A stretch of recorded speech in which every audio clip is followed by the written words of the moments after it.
Oh, great. Kaya is there. Oh, excellent. And you're live. Hi, Kaya. Hello. And welcome. Kaya, you want to do a quick audio check? Yes, sorry, I just need 1 minute to get my internet going for the video. No problem. Kaya, take your time. Ready to go? Yes. Okay, great. Hello, everyone, and welcome. Welcome to those who are here at Johns Hopkins Bloomberg Center and the School of Advanced International Studies, and welcome to those who are joining us online to this special event. And I can tell you, when I use the word special, we have a sound issue. okay, I'm gonna. Oh, I see what's going on. It's not recording sound? Sound is on. It's there's a confusion between the sound and the video. Stand by, folks. Yeah. Okay, go ahead. It's okay? Yes. Okay, great. Just ironing out a few technical things. That's all right. Sure, business. Good. This is actually for our special guest here, Christine Getzler-Vaughn. This is great preparation because they only have 30 plus heads of state, and I don't even know the total number because there'll be some probably from non-alliance countries coming next week to the 75th anniversary. So the prompt of the type of issues that can arise. But again, let me welcome everyone here in our audience here at SAIS at Johns Hopkins Bloomberg Center here on Pennsylvania Avenue in Washington, and to those of you joining us online. My name's Edward P. Joseph with the Foreign Policy Institute here. And again, on my right, we're honored to have the spokesperson for the U.S. mission to NATO, Christine Getzler-Vaughn.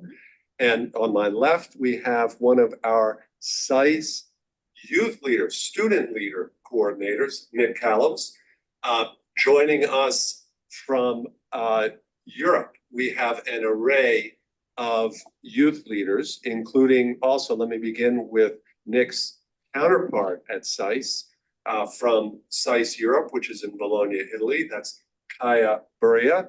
And Kaya, welcome to you. And then I'm actually going to allow Christine later to introduce all of our youth leaders and acknowledge them for the outstanding work that they've done. Again, let me just briefly say what our event is about and what this project is about. And I'm going to bring on my co-director, Sasha Ordanovsky, who is in Skopje and is the actual, his organization Forum, which he founded and is the president of, is the actual grantee for this project. But we're here today to discuss this question: what should NATO do in the Balkans? That's the question that we have posed. You often hear lots about what the EU should do, and you hear a lot about what the US can do with with the EU, but you hear a lot less about what the alliance can be doing in the Balkans. And we're talking beyond just KFOR, which is obviously a crucial mission in Kosovo. And to answer that question, instead of the usual panel of policy experts or officials, we're going to turn to youth leaders of the region themselves, plus Nick and Kaya from SAIS. And so before we begin, and Christine will kick us off here in a moment, let me turn the floor over to Sasha to also say a few words of welcome. Sasha, please. Thank you, Ed. I just want to do a few remarks for the people who are not fully aware of what we are doing today. This whole phenomenal journey started last October, actually, when we, with the support of the U.S. mission to NATO, we decided to actually bring some 10 journalists from Montenegro and North Macedonia to Tallinn, to Estonia, because we thought that that kind of experience that Baltic countries, especially Estonia, has with NATO and with all these challenges posed by these difficult times we are going through, that it will be a phenomenal experience for them to visit also Estonia. And I have to say that we spent a unbelievable good week in Estonia, in Tallinn. We got a lot of reactions. The journalists, some of the best journalists in both countries, in Montenegro and North Macedonia, covered the whole visit with dozens of publications.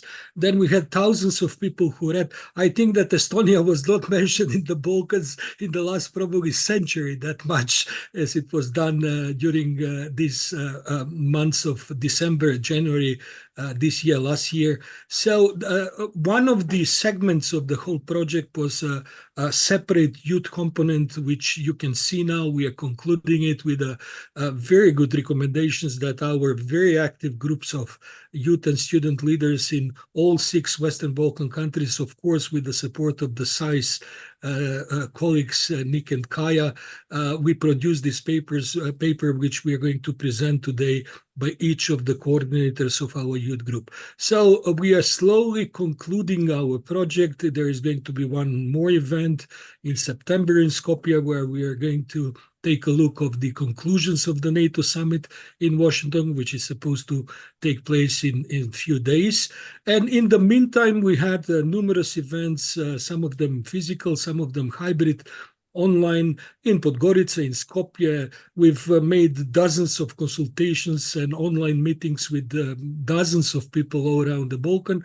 And I think that with a very strong leadership of Ed, we are concluding this segment of our component of this project, and hopefully we are going to be able to then to disseminate these recommendations that our youth leaders did to a wider public in the Balkans, and not only in the Balkans, with a very how should I say, efficient support from our colleagues from the US mission to NATO in Brussels. So Ed, I think it's enough for introduction for everyone who is not aware of the details of what we are doing in the last almost a year together with our project. Great, thank you, Sasha. And I'm glad you mentioned the US mission to NATO, who of course is our sponsor, and we're so grateful for their support, and we're so grateful that the spokesperson is here, who only has the job of helping put together this 75th anniversary summit here in Washington next week. 32 members now, plus who knows how many others who will also be here. I mean, it's going to be crazy. This many heads of state, amazing. And Christine gets the run. We're so grateful to you to come.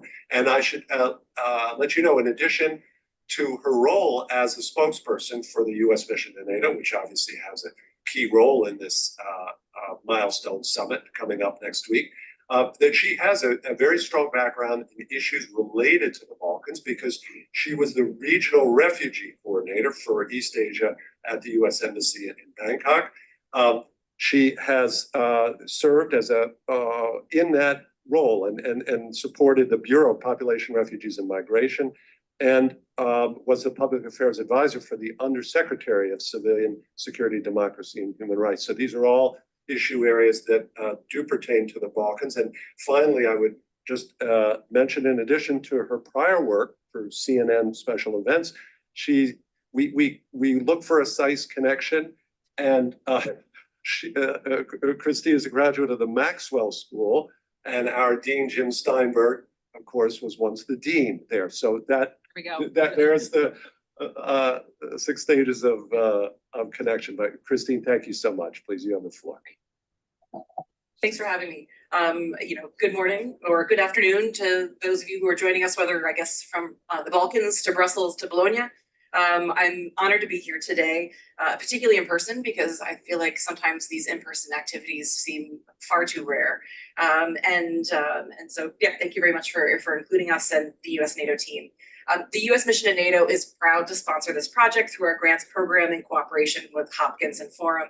The Seeing is Believing project, co-directed by Edward Joseph and Sasha Ordanowski, has facilitated a unique opportunity for youth to engage with partners from a wide range of backgrounds. And we really feel that the report that you produced, the WB6 Youth Leader Recommendations report, is tremendous.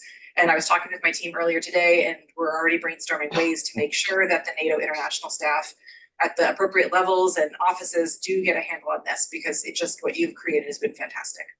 Thank you so much for your tireless work to create the compendium of recommendations to NATO. They certainly will strengthen trans-regional cooperation and build consensus on security-related issues.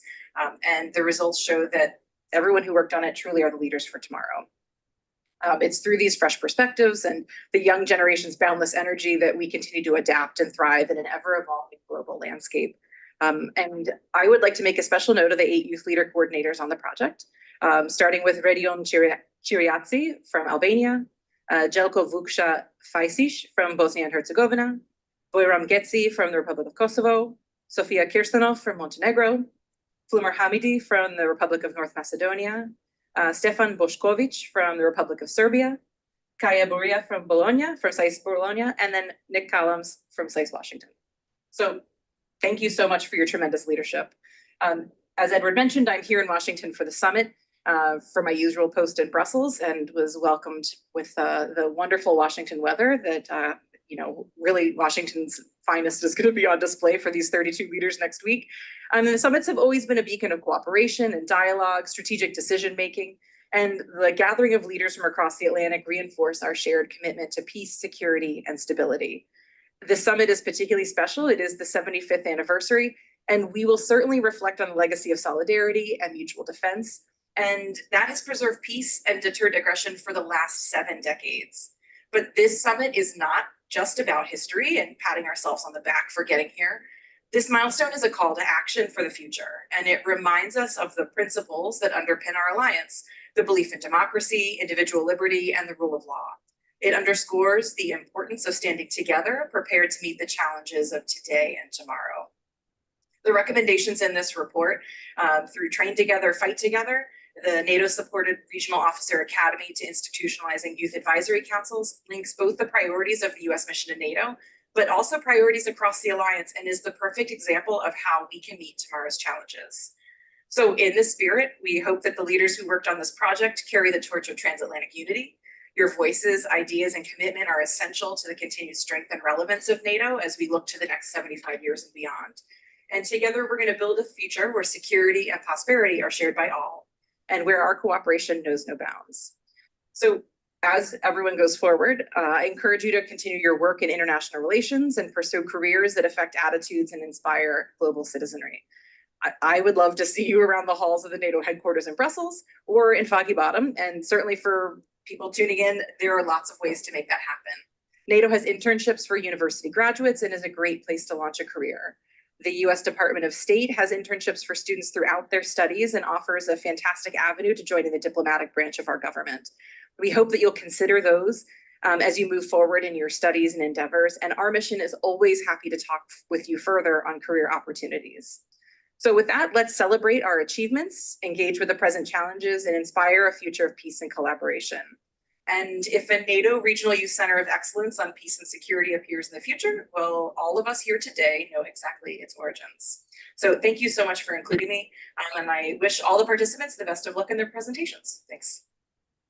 Christine, thank you so much for that. That was great.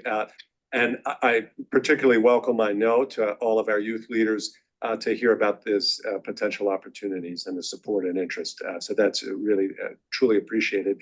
And later we were going to come to it. You used a key phrase, which is a call to action. And that's exactly what these 6 youth leaders have produced, which is a call to action to NATO with practical and meaningful recommendations to the alliance to advance stability and resilience in the Western Balkans. So just 2 other brief preliminary speakers, and then we're going to dive in country by country into these recommendations, and you're going to hear from the youth leader coordinators themselves, who Christine acknowledged. So just before we start, coming to us direct from Bucharest, Romania, at the NATO Parliamentary Assembly meeting is the former defense minister of Albania and a current member of the Albanian parliament, and of course, member of the NATO PA, and that is Fatmir Mediu. So Fatmir, please, if you have some words of welcome for us. Please. Thank you, Ed. Just a small correction. It's the OSCE Parliamentary Assembly. I'm a member of both assemblies, but still Yes, deals with security that. in a little bit broader. Do that. Anyhow, I had so- NATO on the mind. Yeah, everybody has it. So even here, I will tell you, congratulations, great job, you and Sasha, and I want to thank U.S. mission in NATO to be concerned about the Balkans and help the Balkans. And let me tell you frankly that I hope that the NATO leaders of the Balkan countries, before going to Washington, will sit down as these coordinators are sitting to see what they can do together in the Balkans, because it's an alliance that should build military deterrence and also political deterrence. So the best way to do it is sit down with one another before we go to the big summits to understand what are the common challenges and how we can work together to face these common challenges, to build interoperability, military interoperability, but also military political deterrence as well. Just let me add something. Today and yesterday, 3 days in a row, we've been talking about security threats in Europe, Ukraine, Georgia, Moldova, but not much about the Balkans. And I try to, make them understand a little bit the situation in the Balkans, which I think we should see it clearly, especially with some concerning signs of defense spendings in Serbia, with the support of China and Russia on what they buy for the defense. Also, we have a situation in Bosnia and Herzegovina, the situation in Montenegro through, this challenges of religion and political challenges over there, as well the armed conflict, provoked in northern Kosovo. And these are always present, and we should find a solution. And that's what I believe, some of your proposals will help at least to bring the young leaders together and influence, the society and influence politics as well. So I'm also proud to have with you Redion, which I got to know. He has a wonderful military background, and his father was a general when I was a Minister of Defense. And I'll tell you, we cannot get a better person to make recommendations and to work with the young leaders in the Balkans. So once more, thank you very much, Ed, for what you are doing, and thanks to everybody for the recommendations. And I hope leaders in the Balkans will check on this recommendation and will see how they can support it. Fatmir, thank you very much. And I should have added and acknowledged your own crucial role as defense minister in advancing Albania to the alliance, to becoming a NATO member. And so thank you so much for joining us, Fatmir. And now I want to give the floor here to our excellent SAIS Washington leader, Nick Callums, and then Kaya, you may have a word from SAIS Europe, but let me begin with Nick as he's seated right here to my left. Thank you, Professor. I just wanted to say briefly how incredible this project has been, not only because it's brought together young professionals and students from across the Western Balkans to work on recommendations for how their country can better align with NATO and how NATO can better serve its member states and candidate states in the Western Balkans. But I wanted to really highlight the cooperation between all of the participants across national borders. In collaboration with students from SAIS, who are from NATO member states, including the US, Canada, Greece, Germany, the UK, the proposals that have been discussed and the meetings that have been attended between all of the student leaders and young professionals have really provided incredible insight, I think, to all of our participants, as well as to myself, on really what the next generation of leaders in the Western Balkans is able to do in terms of building NATO support in their countries, and as well as investing in the transatlantic alliance. So I think it's been a really incredible project on that front, and I really look forward to seeing how this generation, this group of young professionals in the Western Balkans is able to engage in the transatlantic alliance in the coming generation. It's what the alliance needs for its longevity, and I have no doubt that our student leaders and young professionals will be at the forefront of that. Nick, that was great. Thank you so much, and thank you for your leadership and engagement in the project. And I endorse completely the point you made about the cooperation and collaboration among the youth leaders across the WB6. And Kaya, we also want to acknowledge your leadership and engagement there. If you take it off mute, you may also join us, please. Welcome, Kaya. Yes, thank you. I apologize for being on my phone, but hopefully better connection that way. But like Nick said, I agree with everything that he has mentioned so far. Being from the Balkans myself, I'm from Slovenia, and seeing all of these wonderful people, especially the young voices, work together has been a really amazing and beautiful, and I think a very special moment, especially because we see so much division in our homes, and seeing everyone come together and work on this very important project was very rewarding. And I was very grateful and to work with everyone and to meet everyone. And I think that the recommendations that were produced will definitely help bring our countries together and make this alliance even stronger. And so, yeah, I really appreciate this opportunity, and I look forward to everything that we can do together going on from here. Thank you. Thank you very much, Kaya. Very well said. And that brings us now to the report itself. And let me point out for everyone here and those watching online that this is now posted, available to you online. It's on the SAIS Foreign Policy Institute website. So you have the link to this, to our recommendations. And I want to emphasize that in addition, again, as Nick and Kaya mentioned, the outstanding collaboration, that these are serious. These are serious and thoughtful recommendations designed to give the alliance concrete ideas that can build resilience to Russian subversion in the region and advance democratic stability, advance the objectives of the alliance, of the US, of the European Union in the region. So they're designed to be practical. Some of them push the edge of the envelope, but that's how it should be. But most of them are designed, they're very much within the realm of plausibility.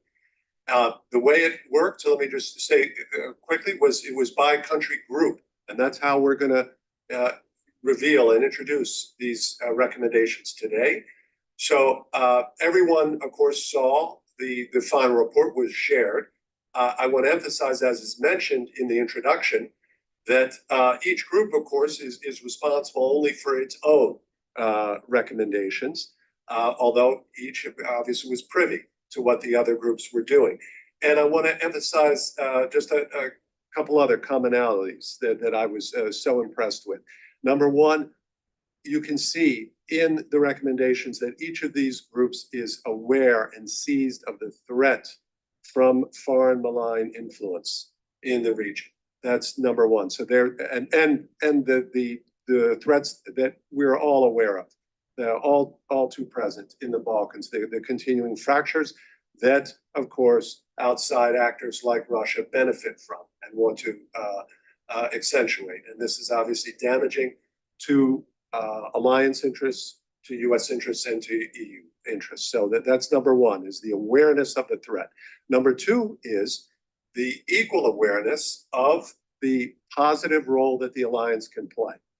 So that's also so evident in each of these 6 recommendations. There's no question that each of our youth leader coordinators leading their own groups, for which we're grateful, see that NATO, beyond, again, the KFOR deployment, has a potential role to stabilize and advance the region. So that's number 2.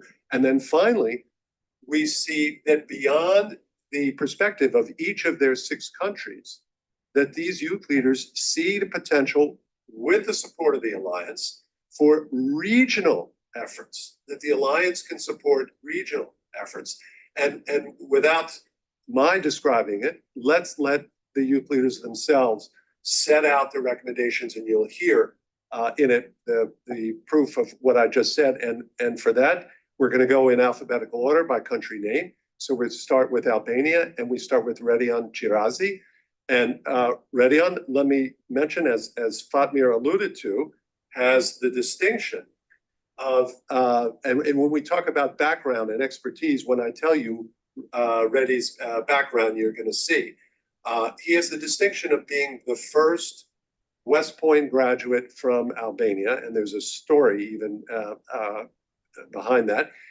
Reddy, in addition, he is a specialist in a range of security areas, and right now he runs an NGO that's dedicated to combating human trafficking. So with that introduction, Redion Chirazi, please, you have the floor.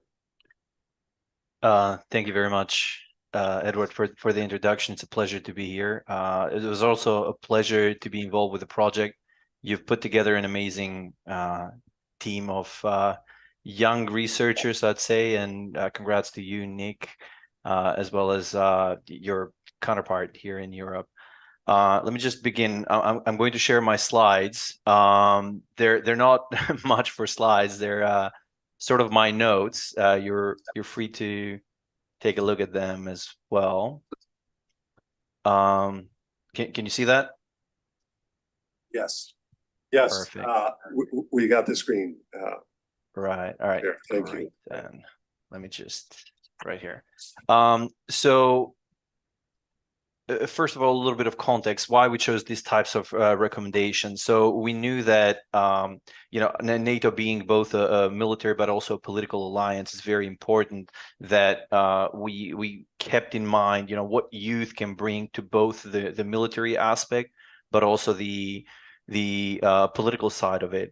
We also started from the premise that peace is founded on mutual trust and understanding, and it's very important that in order for countries to come together and look back at history with Marshall Plan and the reconstructions after Second World War, what happened, it's very important to extend a hand even to among countries where there might have been animosity in the future. So it's very important to build a common understanding, to see eye to eye, and part of it also involves dealing with the past. So a lot of those let's say former disagreements would be a way to be resolved through this. So the second aspect of it was that it was important for us to focus on youth, right? Shaping the future requires looking at the future, i.e. future generations, youth leaders, both from a political and military standpoint. As the saying goes, you can't teach an old dog new tricks. It's very difficult to shape or, to try to mold the old politics currently going on in the Western Balkans into something new for the future, unless you start with the younger generations. We also knew that it had to be NATO enabled because it provides sustainability and consistent engagement. So therefore, the logistics, the background of it, but also the experience that NATO brings into developing a lot of the actions that we recommended, as well as the fact that it had to go parallel, right? It's like two train tracks, both the military and the political aspect of it. So our first, we kept it simple, 2 recommendations. The first one is engaging youth, and it's a NATO-supported regional youth center of excellence on peace and security. Now, obviously, it's an overarching term, very generic, but really the focus is that peace and security. The reason why is building bridges among young youth leaders, developing trans-regional cooperation, and most importantly, consensus on security-related issues. We also thought that this would give credible voices, it being established within NATO, right, or run by NATO, it would give a credible voice to youth within the region. So it wouldn't just be a ad hoc event. We've seen oftentimes how youth are engaged in various conferences and events, but they're not quite sustainable, or they're not quite getting the right results, right? So they never they don't get to the punch, right, as to say. And as well as it would help youth service advocates for NATO's values and initiatives. Now, the technical aspects of it, obviously, this is just some recommendations, but it would have to be established in one of the current NATO member countries in the Western Balkans. It would involve policy hub programs where youth can have discussions on the various topics, fellowships, trainings, and other learning programs, research components, youth ambassador programs, such as exchange between the different countries. It would also extend to NGOs within the region, right? So although it's a NATO-run Center of Excellence, but working with NGOs in order to conduct this liaison programs where youth from one organization go and assist or work for a while in other organizations.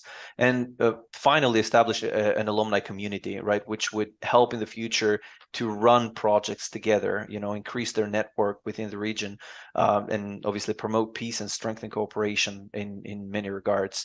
Other things such as youth advisory panels, youth summits and conference, youth activism events, this would also be part of the overarching approach.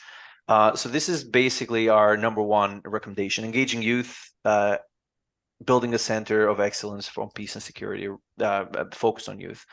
The second one is a NATO-supported regional officer academy. And officer academy, it's a big term, but the idea is when individuals train together, and I've seen this example from my own experience serving in Afghanistan. When you fight shoulder to shoulder with somebody, it is less likely that you want to fight against them in the future. I mean, the term "train together, fight together" might be a bit ambitious, but in the long run, why not? The idea is that it would help build a camaraderie and mutual trust, and strengthen the relationships between future officers, and as well as enhance the military cooperation between countries. Obviously, this would have to be established through agreements among the different countries, and because of that, you're naturally expanding cooperation at the military level, institutional military level between countries. On the technical aspect of it, how it would be developing is it would again have to be located in one of the current NATO member states. It would provide training mostly for junior officers up to the rank of captain, let's say, and the programs would be focusing mainly on leadership skills, trainings, tactics and operations, tactics, techniques, procedures, SOPs, mostly the ones that are NATO based, and NATO doctrinal training. Again, the aspect of states having to sign MOUs and having to have an agreement amongst the different countries would also, in a way, create a situation where, from a military aspect, they would be cooperating more with one another. For those that might know, it's a Western Balkans version of a JMRC, Joint Military Readiness Center. It's the one in Germany, and it worked quite well, for allies in Germany in strengthening NATO cooperation for such a long time. Immediately after the Second World War and all, it would be just a smaller version of that, where again, although it's run logistically and supported by NATO, a lot of the staff would be seconded by the different countries. So the training instructors, the leadership rotating, and yes, hopefully this would strengthen not only military cooperation but also just political cooperation among the states in the future. These are the two recommendations. I guess if you have any questions, I'm assuming it's at the end, Edward. That's correct. Ready. And thank you very much for that very clear presentation. We've allotted 5 minutes for each of our WB6 youth leader coordinators to present. And Ready, I just want to emphasize that not only this, for example, the NATO-supported Regional Officer Academy, you can tell by the detail and even the terminology that Redion knows what he's talking about. And he does, because not only is he a West Point graduate and familiar with these NATO centers and a veteran of the alliance's effort in Afghanistan, he ran the Albania's own military academy. So when we talk about youth leader recommendations, these are serious people who bring real expertise, and that brings me here to another individual that we are very fortunate to have among our youth leader coordinators as we move alphabetically to Bosnia and Herzegovina, and that's Željko Vukša-Fezić. And Željko is a dynamo, and those of you who know him know he is a dynamo. He's the president of IRI, that's the International Republican Institute, Generation Democracy Advisory Board, which there's a lot to that, takes him around the globe, Željko and his colleagues. And his academic and professional background is in law, policy development, and politics. And in addition to his leadership there with the Bosnia-Herzegovina group, we want to acknowledge the fantastic work that Željko did on the formatting, the very attractive formatting and publication of these youth leader recommendations. So Željko, please, you have the floor. Thank you, Professor, and thank you for those kind words. If you allow me, I'll share my screen.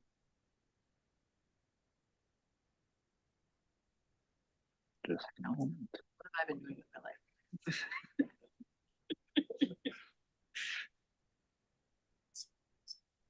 So allow me first to take the chance to thank you, Professor Joseph, Dr. Janowski, and especially the U.S. mission to NATO for giving us the opportunity to collaborate on these meaningful recommendations. Speaking about Bosnia and Herzegovina, it would be impossible for me not to mention my colleagues who worked alongside me and helped me on this process.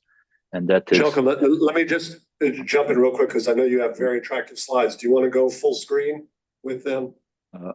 They are full screen, though the conference is being shared on a wide screen in front of me as well. So it's this is the best I can do. That's okay. Go ahead, please. If that's okay. With the 5 people that you see. No, go ahead. Okay. The 5 people that you see in front of you, one of them is here with me currently. So speaking about Bosnia and Herzegovina and our youth leader recommendations, we identified 2 major security challenges, both relying on our copious academic background as well as private research. Željko, sorry, I apologize. It's they're not rotating your slides. We're only on the your yes. We only. Yeah, you're just sharing the previous screen, not the slides. No. Yes, there we go. So you want to back up one so we can see your team? Okay. Yeah, there we go. Sorry for that. Sorry for that. This is our group, as I said, and one of them is here with me now, and I thank each and every one of them for their contribution to this meaningful document. As said, we in Bosnia and Herzegovina identified 2 major security challenges that we face, both based on our copious academic work as well as private research, referencing the recent publication that the Director of National Intelligence of the United States did, as well as International Republican Institute Western Balkans survey. We identified 2 major security challenges that you see before you. One is foreign malign influence and hybrid warfare done against both our country and the region, as well as the potential for paramilitary incursions and ethnic violence and clashes. Speaking about foreign malign influence, like NATO integration itself is not just a one-generation program or a process. Combating foreign authoritarian and malign influence is an intergenerational process. That's why we believe that establishing a youth advisory council to boost Bosnia and Herzegovina's engagement in NATO is something that we can do together in partnerships to develop and de facto raise a new generation of North Atlantic or Atlantic Council leaders. Secondly, we do believe that looking to best practices around the globe is something that's key, whether it's in Seoul, South Korea, which I recently visited, or the United States, that the forefront champion of democracy in the world. We believe that the creation of a countering foreign malign influence fund is a key showcase of NATO to its commitment to countering such threats, as well as the possibility for the Western Balkans to develop in this area, especially in Bosnia and Herzegovina. Speaking further on, we do believe, as our colleague previously mentioned, that collaboration and companionship in security challenges is something that builds everlasting resilience. That's why we believe as well in establishment of the Western Balkans Defense College, which would open the possibility to enhance regional security cooperations, as well as our own country's alignment with NATO and EU policies. We could speak further on the curriculums or training capabilities, but I do believe that itself is clear enough. Moving further, we also believe that an establishment of a NATO Center of Excellence for Democratic Resilience is a key factor and a key player to making our institutions resilient, especially for Bosnia and Herzegovina. Such a prospect is always a danger. Foreign malign authoritarian influence is always working to destabilize our institutions, and that's why we believe that this center would not only allow for educational exchanges and purposes, it would also allow us to exchange best practices between each other in the region. Furthermore, when we look at all of that, it's key to promote it, it's key to negotiate with participants, to negotiate with our constituent people and other citizens. That's why we believe that the creation of a public diplomacy program to counter disinformation about NATO is something that's needed in Bosnia and Herzegovina and the region entirely. This way, all of this comes together. Civil society actors empowered by the Countering Foreign Malign Influence Fund, as well as educated personnel, as well as youth actors, civic leaders, political leaders, should all come together in a coordinated approach to counter foreign malign influence. But as said in the beginning, foreign malign influence is not the only issue we face. This is when we come, as previously mentioned, to prevention and deterrence. We do believe that ethnic violence and the possibility of ethnic incursions is something that's quite seen in Bosnia and Herzegovina, and that's why we believe that NATO should strengthen the engagement and cooperation with local forces in Bosnia and Herzegovina, whether it's through the implementation and streamlining DCBI funds, through putting pressure on decision makers to implement existing projects in the Ministry of Security or Ministry of Defense, as well as enabling a stronger sense of Operation Orbital-like cooperation between different actors, both military and civic actors in this regard, whether it's simulating and strengthening our cooperation through crowd control exercises or countering such insurgencies. It would be something that would be tremendously and sizably appreciated in the Western Balkans, I believe, as a whole, and especially inside of Bosnia and Herzegovina. Putting that all together, we do believe that for Bosnia and Herzegovina, a new security pact is in order. And what does that mean? To put it simply, it means that we should continue to rely on our old allies, such as the United States, the United Kingdom, Turkey, and Norway, and through a new security pact where it would strengthen Bosnia's defense industry through collaboration between those countries and our existing infrastructure. We could offer our own supplies and our own capacities to strengthen stockpiles of NATO allies, as well as developing our own personal deterrences. Additionally, this way we would have a guarantee that none would dare or none would try to facilitate any ethnic violence in Bosnia and Herzegovina. But all of these recommendations overarchingly prove that young people and every decision maker in Bosnia and Herzegovina that we engage a sizable deal, is always and ready for NATO's integration or Bosnia's integration, North Atlantic Treaty Organization. I hope this was an interesting presentation, and I thank you very much for the chance. Željko, that was both interesting and very clear. And I want to just emphasize here that when it comes to the region, there's, in particular, but not only Bosnia and Herzegovina, there's so much pessimism. It looks like a dead end. And I really call your attention to the seriousness of this array of recommendations, and also underscore that we've already seen between the Albania and the Bosnia and Herzegovina group a common theme and a vision for the alliance, that this view of the alliance that can act in the region, not just the EU, not just the US, but NATO. And so, Željko, thank you, and thanks to Vedrana and your entire team. And Vedrana, thanks for being there and being present. And so now We're going to turn, I mentioned that as we've seen, our first two youth leader coordinators bring expertise. So does, as we move alphabetically to Kosovo, so does our next youth leader coordinator, Bayram Getzi, who is himself an active Army officer with the Kosovo Security Forces with the rank of captain, and teaches. He brings academic, not only military, but he teaches military operations at the Kosovo Defense Academy and is a Rochester Institute of Technology alumnus with a master's in diplomacy. And he has lectured for a semester. Again, we talk about military academies here. Bayram lectured for a semester at Sandhurst in the UK, and he works on security-related research at the Pristina Institute for Political Studies. So, with that as introduction, Bayram, you have the floor, please. Okay, thank you very much for this opportunity. Thank you, Professor, for guiding us and staying close to every question that we had the way. I'm going to share my screen.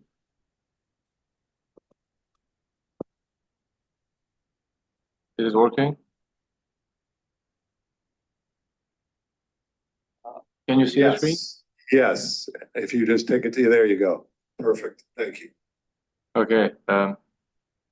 This is the recommendation from the Kosovo side. We're the group of four, I, Bayram, and Rita, Ondi, and Mila, which is worth to mention. She is a Kosovo Serb. She was willing to support these recommendations, and she was with us all of this project. And this is why I'm mentioning, because I believe in this was very diverse and unbiased approach for these recommendations. The outline, it consists 13 recommendations, consisting of the media disinformation programs, Kosovo to join PFP, participation in NATO schools, support for Kosovo Cyber School, about the Kosovo's Search and Rescue International Center, evolving NATO's role in Kosovo, NATO anti-missile and mass weapon destruction. We are in the media disinformation program. As we know, Balkans have been covered with Chinese and Russian influence with propaganda, and so especially Kosovo has been a very, very fragile hotspot for propaganda. And as you know, there is a Bosnian initiative for fact-checking, which is working very fine, but all the Balkan countries can join in because of the language, while Albanians cannot, nor Kosovars. I think NATO should support Kosovo to build facilities and to train teams on disinformation. This could help also the Serbs living in Kosovo having a more positive approach to NATO, and this could help also for a more peaceful environment for Kosovars. So we have, bringing back to the media, we have some small initiatives that try to fact check information, but just in 2017, they have been closed 27 media portals that were related with Russia and China that were operating in Kosovo. I think this should be another level of support, since these small initiatives cannot fight this huge, if I can say, operation of disinformation in Balkans. What is really needed right now for Kosovars is also joining the Partnership for Peace program with NATO.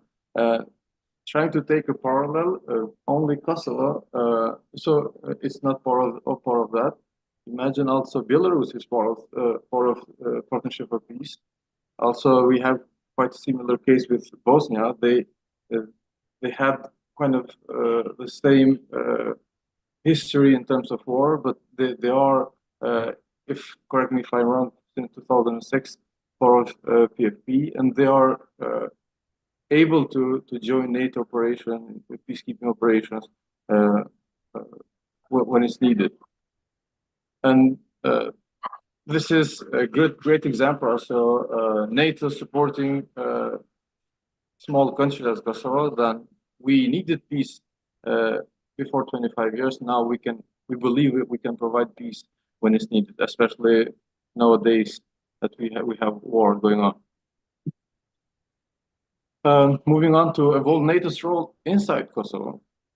I think so. Just to let you know that the Asian team, it's a team that reports direct to NATO, and their main mission was to supervise transitioning of armed forces and to make sure that there is a civilian supervision. But this was meant. It started in 2009, but I think now it should change the mission to from supervising the civilian supervision for armed forces to help Kosovo with the newest practices, with the newest procedures that helps Kosovo, that NATO is doing, and help Kosovo join NATO. To let you know, this NALT team has an office in MOD inside the Ministry of Defense, and they consist of around 30 people that works, and they change with around 6 months or 3 years. Moving on to Kosovo forces, another so NALT is here, KFOR is here, that reports to NATO. I think now it's needed also for KFOR to start to transition competencies to our institutions. So since 25 years now, KFOR mission didn't change. We cooperate very closely, but I think it's different when you transfer some competencies and you supervise them. And this could be also supervision for training our army as well, because as you know, with the UN resolution 1244, this is a very natural force inside Kosovo, which potentially cannot support any sides, neither Serbs, neither Kosovars. But I think it's time to train, especially G2, which is intelligence, and G3, which is operations. I think it's time to support and train amongst Kosovars, since we are in the same territory and we need to cooperate, and maybe in the future step back from the positions that NATO is and KFOR is taking, and then Kosovo force, our police can take over. What is really needed also is related with all the points that our colleagues mentioned so far, related with the academics and networking. It's NATO schools. NATO schools is very, very productive body of NATO, which brings all NATO members and PFP members together to train together and to be in line with the same NATO doctrines. While Kosovo is not part of NATO schools, I think so. Just to let you know, Kosovars, we train with the in the US. Most of the officer courses we do in the US, in the United Kingdom, in Germany, like all over NATO countries. But we are not allowed still to join NATO schools. So being also Kosovo part of NATO schools, being also all the Balkan countries part of schools, and having a specific course that deals with Balkan security and diplomacy. Imagine all Balkan countries and NATO allies being in the same class discussing these challenges that we are discussing now. And being, I'm speaking about in terms of high level of rankings of officers, maybe colonels, majors, or it can be also young officers, because they are easier to to adopt the new practices, and they are more easy to network with each other. Another thing that I think we think that NATO should support more in Kosovo. We have an international search and rescue center. It is consistent, and we think is among the best in Europe. We train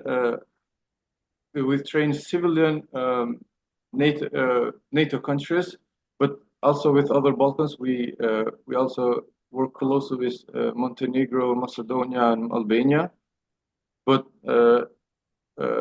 Netherlands, UK, Germany, they constantly send at least 1 or 2 rounds per year. They send troops to be trained in this center, and this is near to the capital city. And I think trying to build up more facilities and to support more in terms of bringing more troops and more allies, NATO allies, to train here. This can include also Serbia, which we think in terms of civilian teams, we can easily cooperate and train with each other. I mentioned also in the report that the NATO Balkan countries, based on World Bank report, it said that they are very fragile until 2027 with a lot of floods, natural disasters, and I think this is the looking forward into diplomatic relations, also in security with our neighbor countries, which we doesn't have really good relations in terms of political level, which is Serbia. And also, this could also hands-on of NATO in this kind of training in terms of reacting in search and rescue. I think it's very easily to react in the future if it's needed.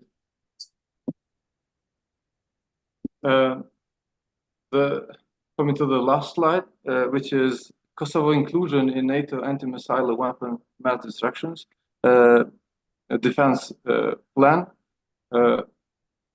We have KFOR in Kosovo, but there is no air defense, and there is no procedures being presented and trained for the Kosovo citizens in terms if we have a potential large-scale conflict. And while all other neighbor countries, they do have these procedures that have been through in their defense strategies.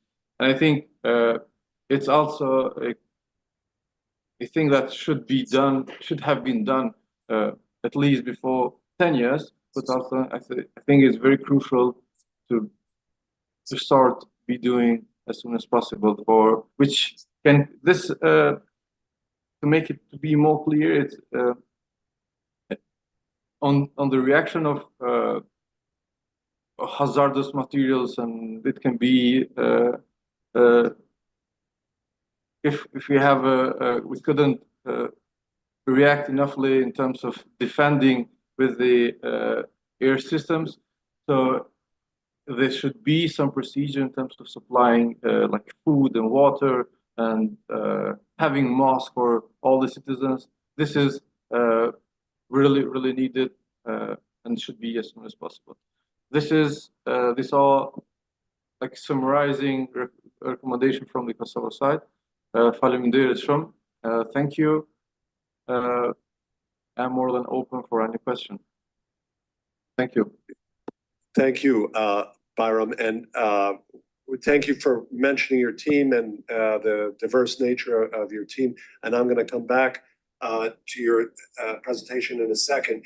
But first, very understandably, given that there's only a summit with 32 plus heads of state coming up. 35 partner countries coming.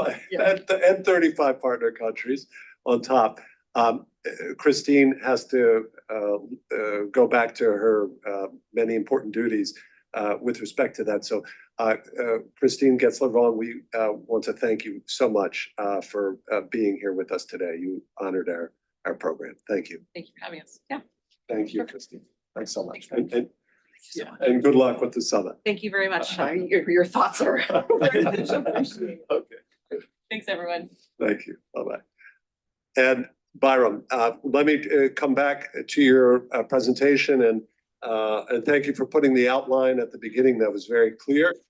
And we don't have time to go over all of them, but I just want to emphasize and they're all intriguing, every single one of these. And we see why this is those who think, well, you know, there's no real vision in the Balkans. Here, these youth leaders have come up with practical ideas. And we've heard so many leaders talk about how, you know, if not say, well, you know, Serbia and Kosovo, it just doesn't seem like there's a way forward. Well, look at this recommendation about search and rescue. I want to just pause here for a moment.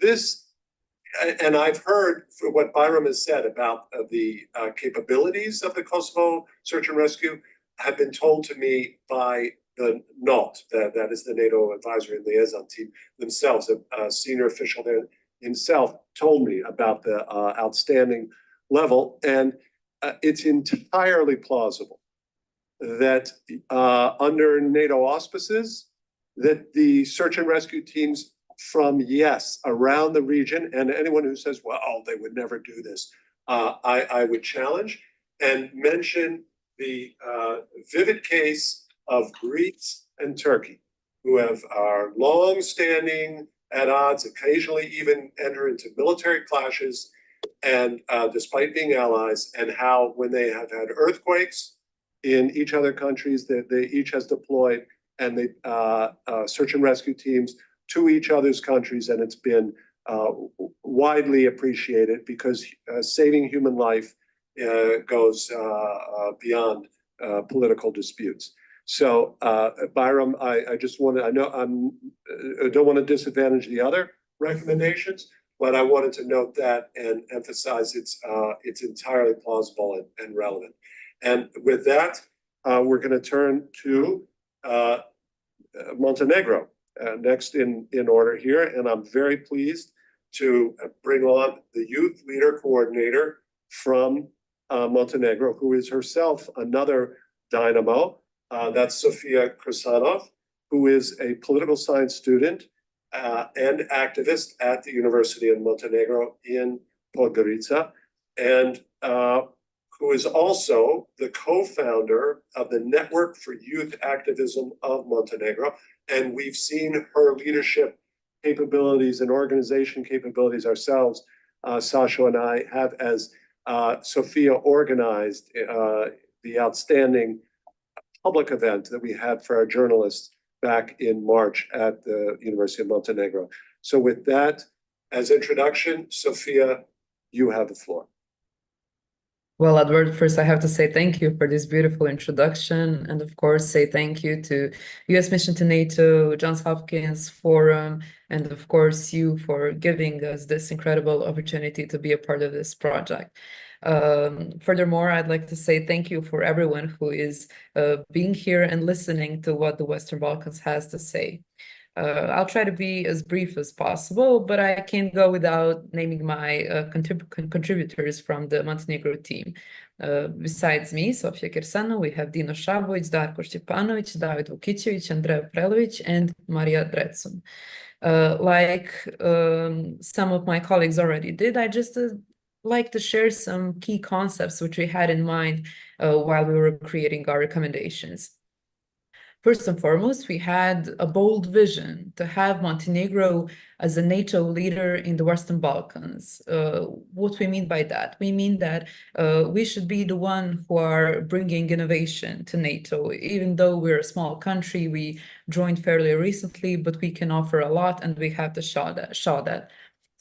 Furthermore, we decided to focus on creating an institutional response to threats because we have quite a lot of them, and we have pretty weak institutions. So we decided to use NATO's capability to help strengthen institutions and, of course, the security space in Montenegro. When we're on the topic of NATO help, we thought about NATO providing direction and expert support primarily. Why? Because we don't just want to use NATO financial resources. We want to focus on good and diverse usage of our own national security funds and creating good policies. And this is where we need NATO help, like expert help and help in creating policies which are related to security. Our first recommendation, in the line with the Montenegro as a leader concept, is to establish a comprehensive Western Balkans 6 security initiative, which is aimed at actually incentivizing the non-NATO members of the Western Balkans 6 to join NATO. We believe that this would be politically suggestive and reaffirmative to countries which kind of stopped on their Euro-Atlantic path, like, for example, Serbia.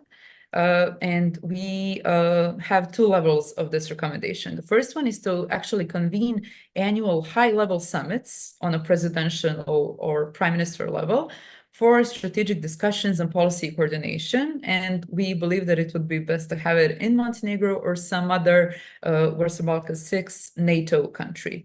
The second level is to ensure sustainability through implementing ongoing communication, cooperation, and capacity building efforts, not just among high-level administration, but also mid and low level, which will ensure that these reforms cover top to bottom all institutions. Our second recommendation is to establish a hybrid threat response coordination center. We, of course, all know that Montenegro is facing a wide range of hybrid threats, primarily coming from the Kremlin and Serbia. And as we already know, Montenegro is strategically important for NATO, but also for malign actors. So this is why we're facing so many challenges. As a solution to that, we believe that it would be great to establish a centralized body, which would serve as a primary hub for coordinating national response to hybrid threats. This would include representatives of key government ministries, primarily defense, interior, and foreign affairs, and of course, some cybersecurity experts, intelligence analysts, and public communication specialists, which we believe is very important. Our third recommendation is to establish a parliamentary committee and a directory for countering hybrid threats. Why? Because we believe that we need a coordinated approach at the highest level of government, even if the parliamentary majority and the government are not having an equal stance at, of course, NATO values and our Euro-Atlantic path. This would ensure that we have a stable support among the highest level of government towards our role in NATO. The Parliamentary Committee for Countering Hybrid Threats should provide legislative oversight and policy development related to NATO and to security, and the directory in the Ministry of Defense should provide operational and strategic focus in the government. NATO's role in this recommendation would be advocacy, which maybe seems like a small thing, but in a country that's so divided like Montenegro, advocacy from such a strong and reliable partner like NATO is very important. Furthermore, NATO could provide expert help to ensure alignment with NATO security objectives. Our fourth recommendation is to provide support for the establishment of a critical response team in Montenegro. Montenegro, besides hybrid threats, is also facing a proliferation of disinformation.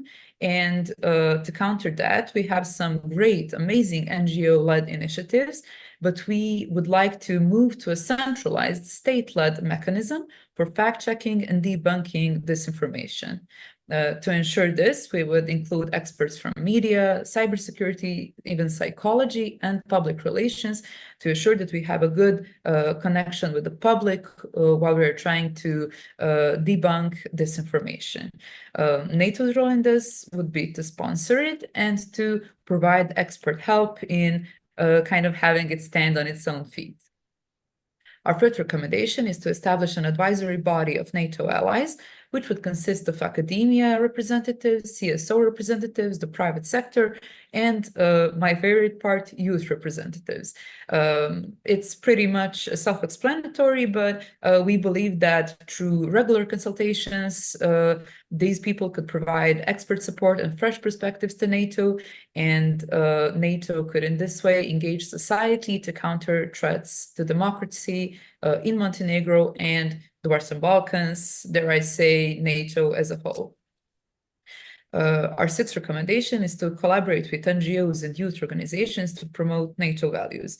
There is a strong anti-NATO sentiment in Montenegro, and we would like to use the fact that NGOs have a high trust among citizens to change that. In this sense, NATO should collaborate with non-governmental organizations like the Atlantic Council of Montenegro and youth organizations such as Youth Atlantic Treaty Association of Montenegro. And in this way, NATO could reach a broader audience, particularly younger generations, who are essential for the future of democratic resilience.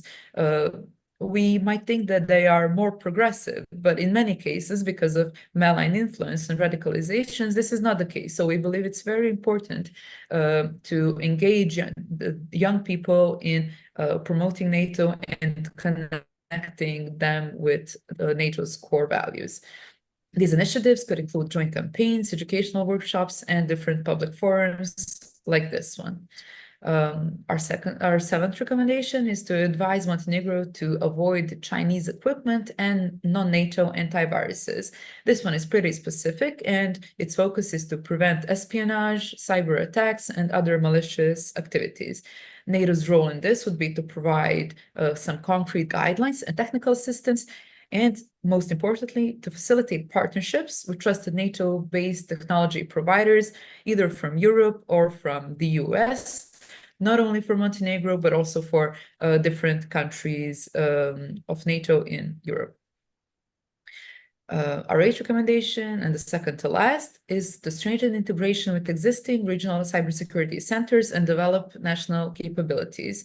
There are already some regional cybersecurity centers, and we believe that integrating NATO cybersecurity efforts with them would maximize resources for their usage, and of course, bring a good note of cyber diplomacy into this whole story. A smaller recommendation inside of this one is to actually develop Montenegro's national cybersecurity infrastructure through establishing a national cybersecurity operations center with, of course, NATO's underlying support. And our last recommendation is capacity building and raising awareness among public administration and political leaders.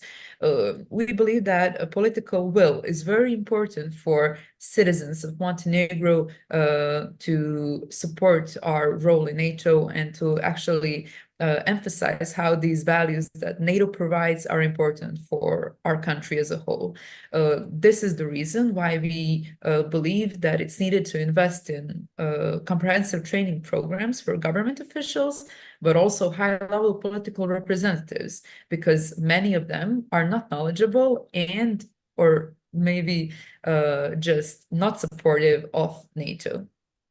One of the examples for this would be to develop a cybersecurity awareness campaign across all governmental levels to foster a culture of security consciousness.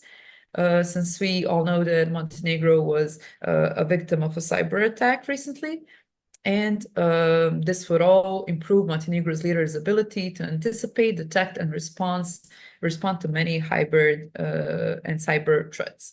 I would also just like to say thank you for your attention, and I'm available if you have any further questions. I would like to emphasize Montenegro's support for these kinds of events, and to say thank you for always counting on us, even if we're such a small country. Thank you. Thank you very much, Sophia. That was great. And I think that we saw in that that you had both this Montenegro perspective and the regional perspective at the same time, and further evidence. And I know it's difficult maybe that to process all of these recommendations that the youth leaders present. But if you stop and pay attention and look at each one of those 9 that Sophia pointed out, I challenge anyone to say which one of those, oh, no, that's not possible. Every single one of those, in my view, is plausible. I'm just going to, of those 9, Sophia, the one that I like and going to take particular note of because it relates to what Sasha said at the beginning, was about this, you recommend that NATO pull together some of these regional efforts on cyber, in number 8 there that you mentioned. And this goes back to us. We have Professor Jeffrey Price here, who is part of his academic interest is very aware of the NATO Center of Excellence in Tallinn, Estonia, and that the role it has with the so-called Tallinn document, which is basically the rules of the road, the evolving rules of the road in cyber, has a huge and highly influential role in Tallinn, Estonia. Sasha mentioned at the beginning, we took our journalists there who produced dozens of articles about their visit. We went to this facility, which is a restricted facility, and that's exactly the type of coordinating role that very established center of excellence could have, for example, in Montenegro, and as Sophia knows very well, at the University of Montenegro, they have their own regional cyber center that they're standing up with. Sophia recalls and Sasha recalls that at our public event at the university in March, there was the director, one of the senior officials from that regional cyber center, who was there. Since I've learned Croatia has its own cyber center. So there's a proliferation of these. This one in Montenegro, it was a French-Slovenian initiative.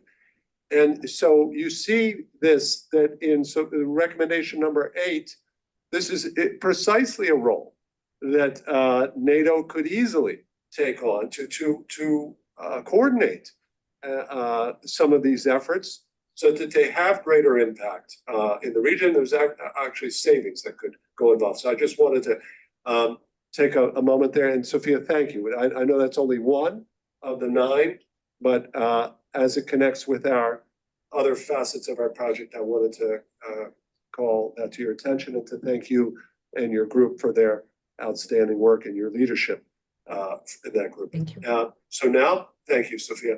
So now we'll turn to from Montenegro to North Macedonia, also a NATO ally. And we're very pleased to have had the leadership of Flummer Hamidi as the leader of the North Macedonia group.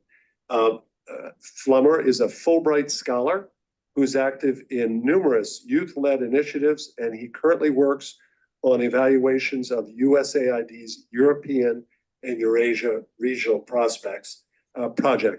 And Flummer, again, I want to thank you for the work that you've done. And I know you were going to say something about your group as well, and to acknowledge also the effort that you have made to ensure that we have an inclusive group from North Macedonia. So Flummer, you have the floor. Thank you very much for the introduction, Professor. So first, I'd like to, as the professor mentioned, introduce actually the North Macedonia Youth Leader Group. So this is everybody that's on screen. I hope that you can see everybody's faces and names. And I want to thank them as well for their stupendous and thoughtful work that they've input into this call of action, as Professor Joseph aptly put. So essentially, when we were forming our group, we wanted to have ethnic diversity, gender parity, and also versatility in our professional and academic backgrounds. With that, in combination with the fact that we're a NATO member, we sort of formed these recommendations that that focused on different parts of our government, both where we could lead, but also where we could improve.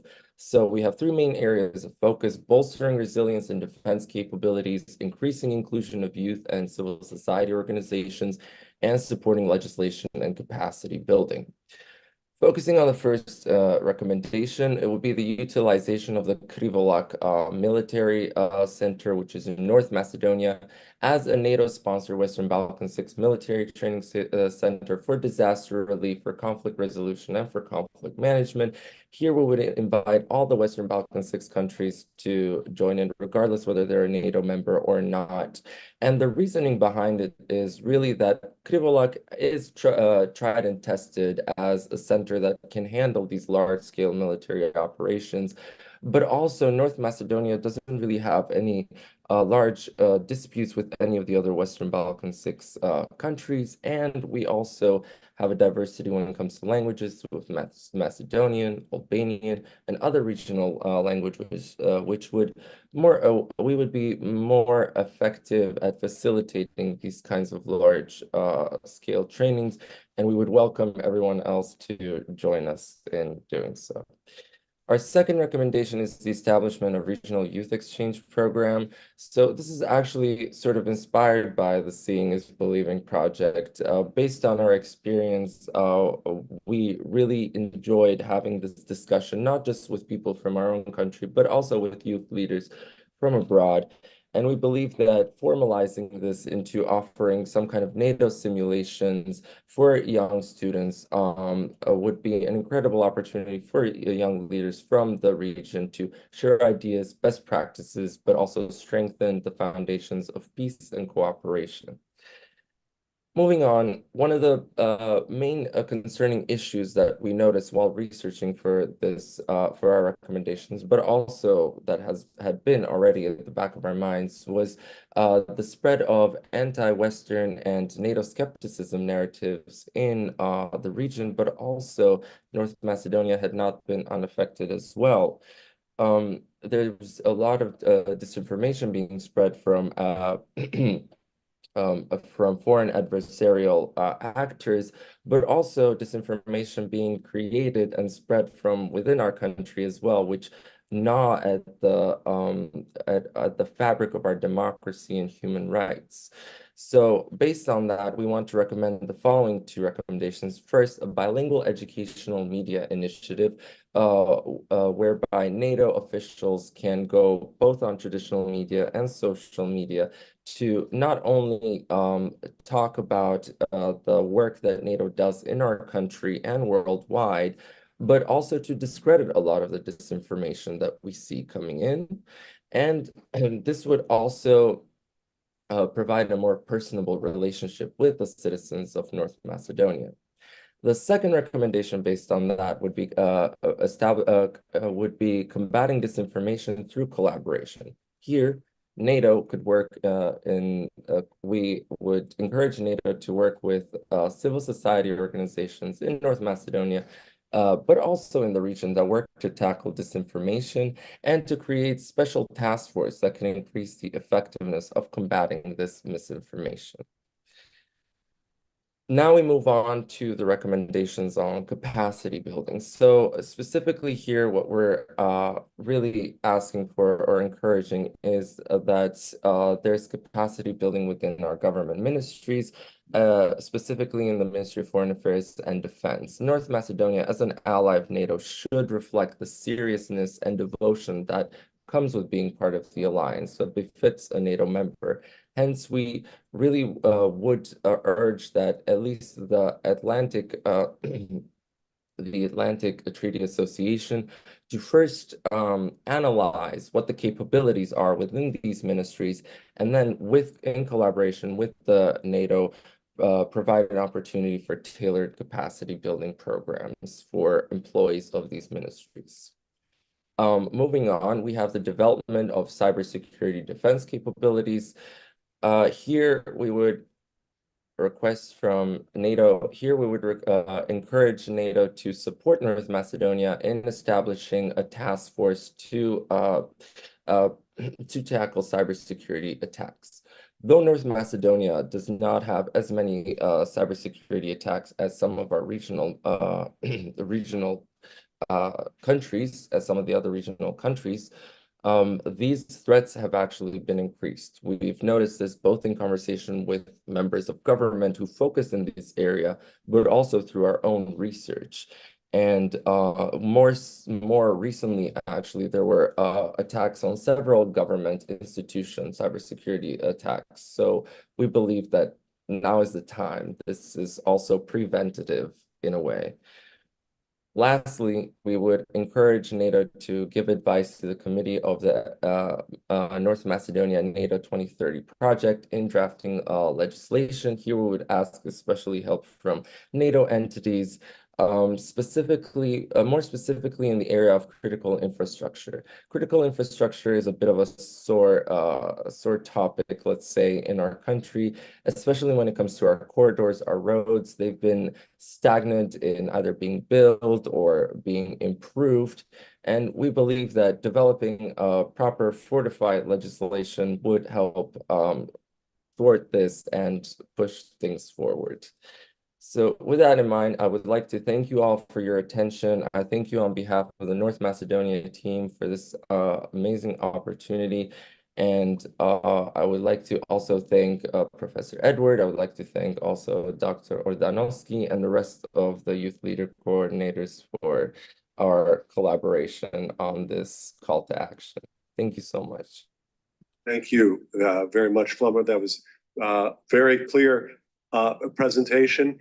And from yours, again, as with Sophia's, we see both those that are granular focus on your country. That last one, for example, on this committee that is set up and the help that NATO could provide that committee on Macedonian-related legislation, and also the regional focus that you have in Krivolak. And I would emphasize that this is no throwaway suggestion that Flummer is talking about here to utilize the Krivolak Training Center, which was important military facility in former Yugoslavia, going back to that. And probably, who knows, maybe Tito had for the same reasons that Flummer mentioned, that in then Macedonia, now North Macedonia, you have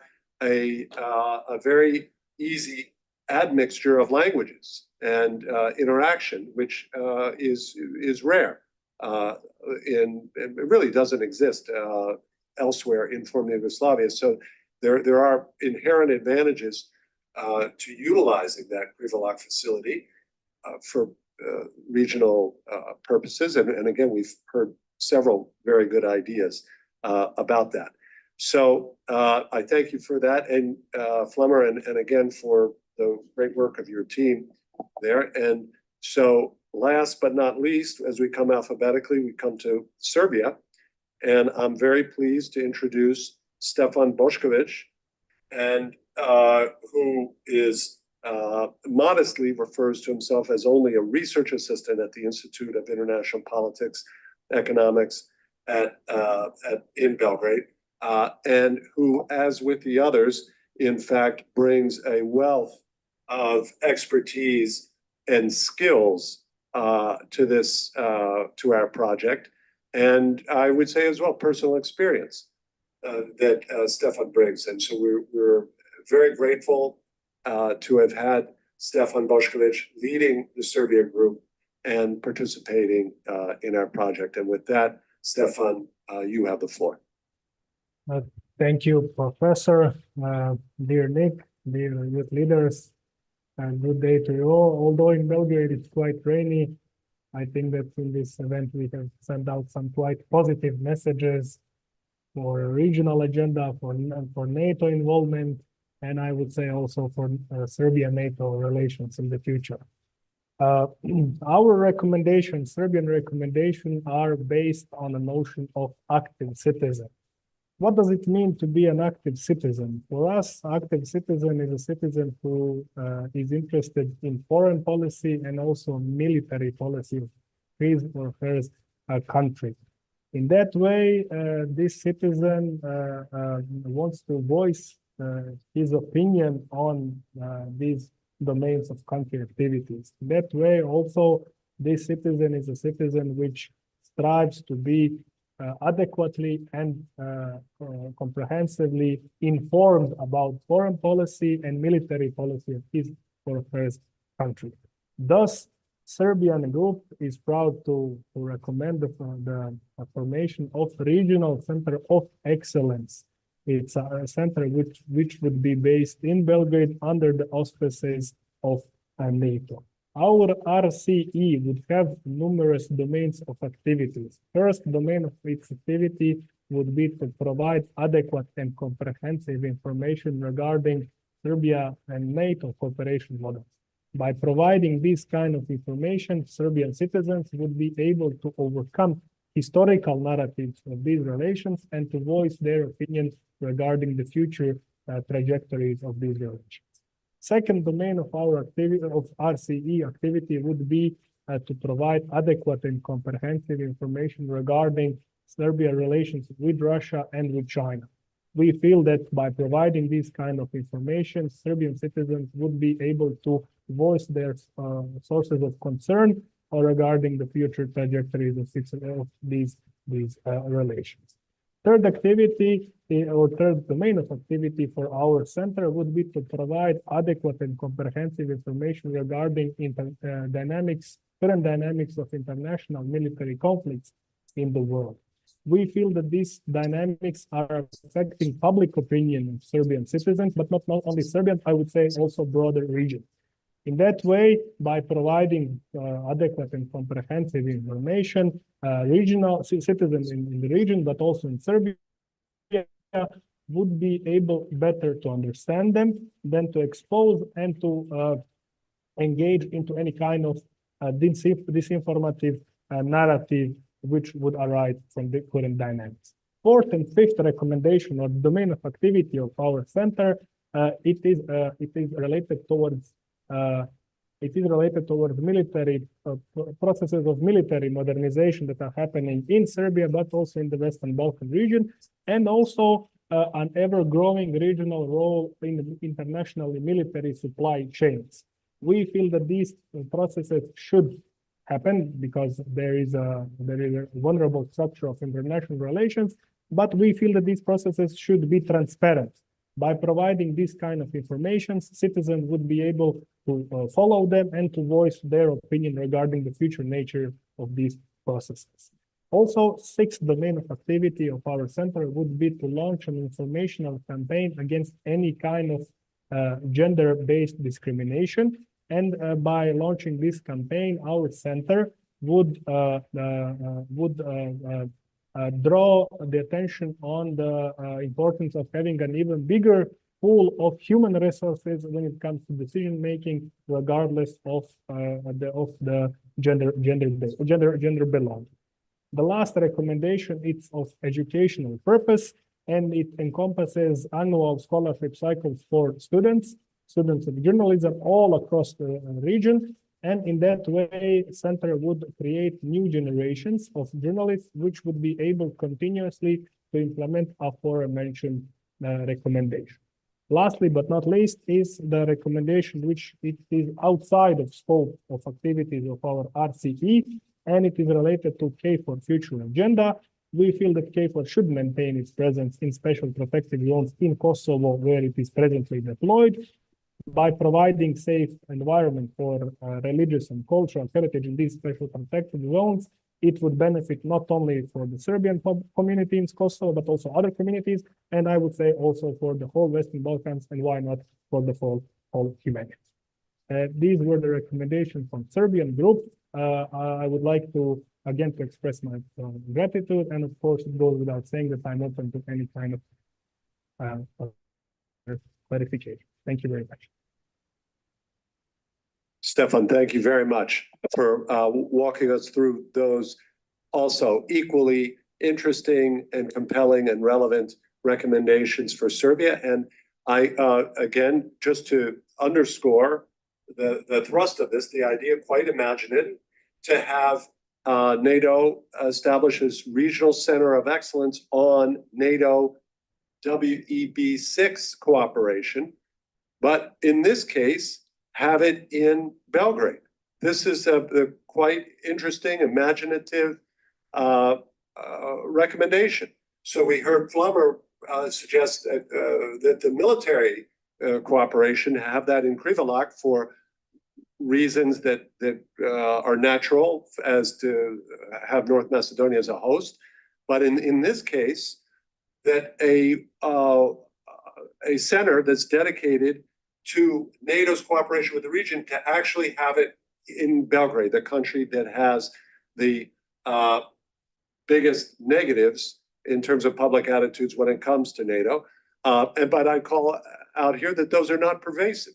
That, for example, KFOR is held in very high esteem by Serbs as well as Kosovar Albanians, Kosovo Serbs, and in Serbia.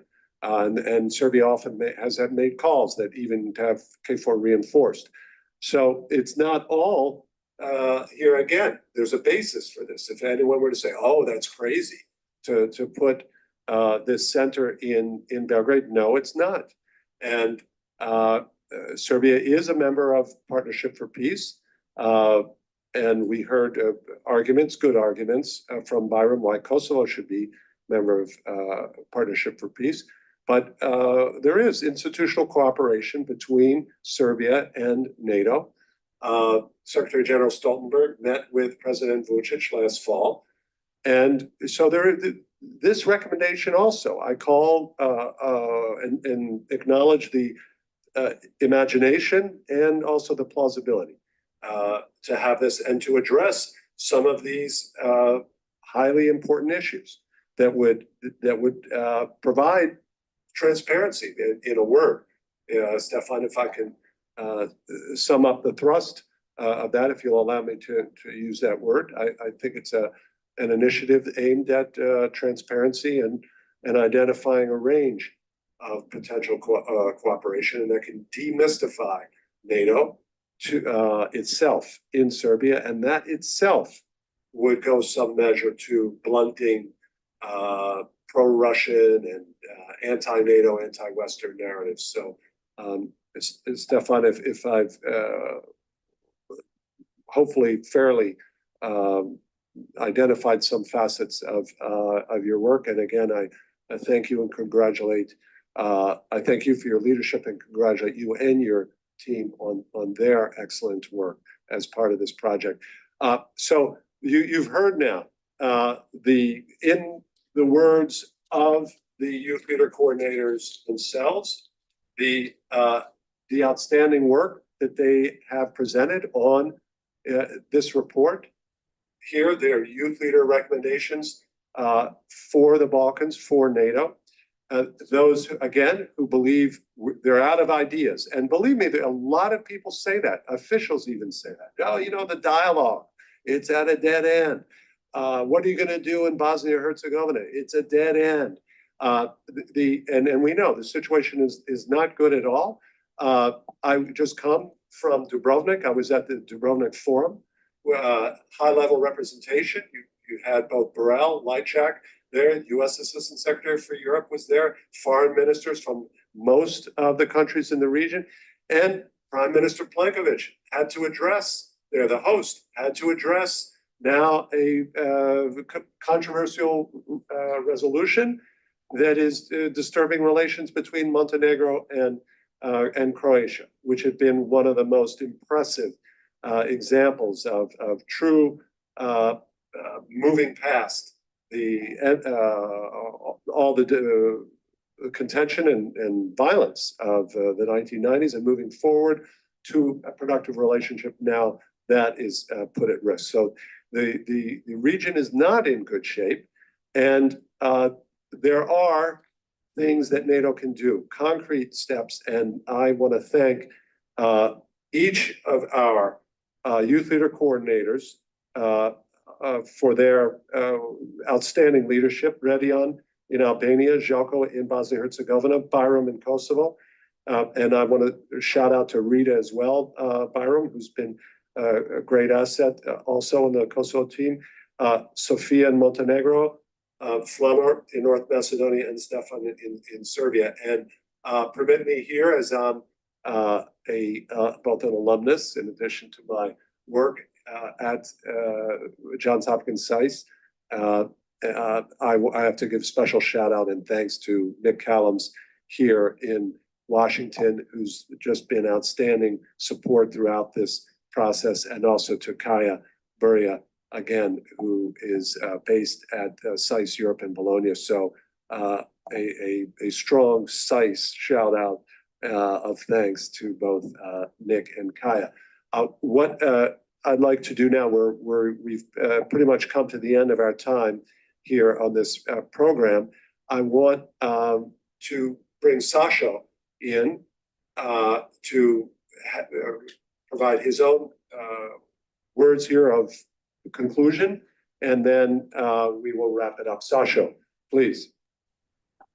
Thank you, Ed. Very shortly, I mean, even after discussing and reading and coordinating all these things in the last few months, when you hear the presentation, you really see the real value of the whole effort. I just want to add one sentence at the end that beside presenting these conclusions here of our youth leaders, we are certainly going to try together with our colleagues and partners in Brussels from the US mission how to actually distribute all these recommendations in what form, to a targeted audience, because we think that there is going to be a lot of interest in some quarters to find out what the youth representatives were suggesting. So thank you again also from Skopje and on behalf of the project for the whole effort.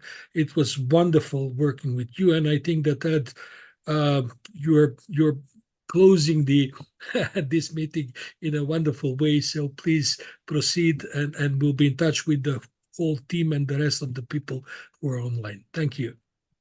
Thank you, Sasha, and it's been just fantastic working with you, partnering with you on this adventure that took us to Estonia and around the region, and then here we close in Washington on the eve of the NATO summit. I want to also, Sasha, endorse and second your thanks to the U.S. mission in NATO for its support for us. And I would be remiss if I did not acknowledge the outstanding support here of Program Coordinator Brent Kessler of the Foreign Policy Institute here at Johns Hopkins SAIS in Washington. If anyone else, I don't want to foreclose any comments from anyone. If there is, jump on and say it, because I can't see a hand raise function from this screen. But if there's not, I don't want to preempt anyone. If there's not, I want to, again, thank our youth leader coordinators, all of them, for their outstanding work. And I want to thank those who joined us here in person in Washington, and those of you who joined us online. So Edward Joseph signing off here from Johns Hopkins SAIS. Thank you very much.